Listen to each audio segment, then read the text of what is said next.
Hello, I'm Joanna Kraus, and this is an excerpt from A Little Ham of Buffalo, a Korean adoption memoir that I wrote with my son, Timothy. We were at breakfast when the phone rang. My husband answered and then, hand trembling, handed me the receiver. "It's for you." "Your son is arriving Friday," said an unfamiliar voice. "What? Who is this?" The woman introduced herself as one of the social workers from the adoption agency, from which we'd lost all hope. After 5 years of interviews, endless paperwork, and impatient responses to our queries, we had just turned our spare room into a guest room.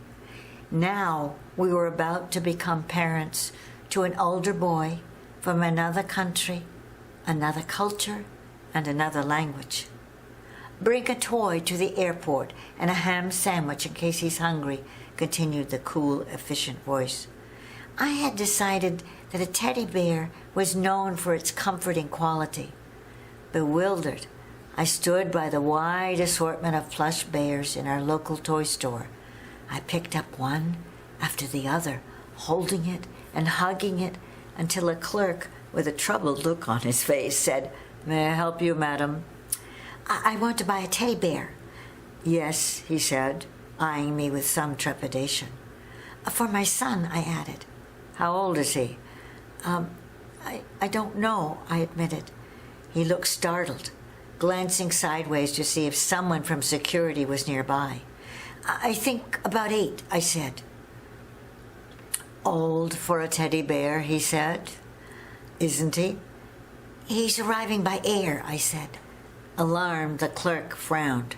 There was no one in the vicinity to usher an emotionally disturbed woman out of the store. "That is," I quickly explained, "he's coming from Korea. We're adopting him." I was near tears.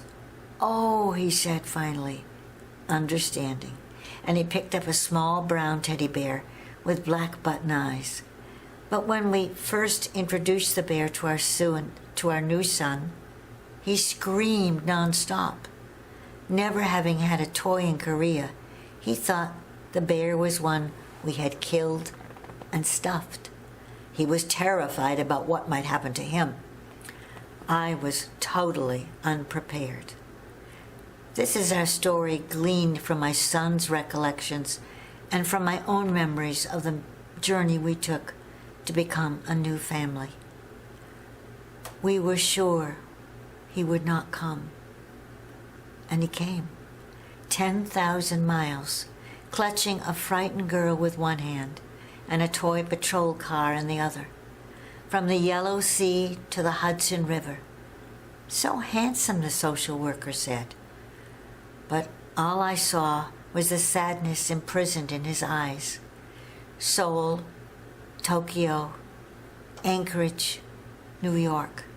He would not look at us. In the fluorescent glare of the Northwest Airlines waiting room, he turned away from long noses, from white faces. "Wait, please," I called after the flight escort. "How do you pronounce his name?" She answered me in quick, rapid Korean. "What?" "Ask your son," the woman answered impatiently and disappeared down a long hallway. Yangud, who did not give utterance to the wails and cries within until we were driving home in the dark February night. Our small car shook with his rage and torment. Neither the teddy bear nor I could comfort him, for all that was familiar seemed to have vanished. Keeping his eyes upon the ground, he seemed to stare at the despair of his own soul. He refused all food we offered, bananas, apples, crackers. He saw nothing in his new room to divert his grief, not the crayons, picture books, or map of the world.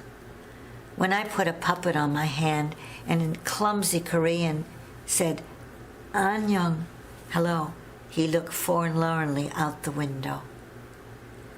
Months later, when it came time to finalize the adoption, we puzzled how to prepare Tim Youngin. What words should we use? But he explained it to us. You won't let me get hurt. You'll take care of me. You'll love me. Nobody will take me away, and I'll always be with you. It means, my husband added, that you're our son. Squeezing Tim's hand, I whispered, forever. What did we wish for our new son?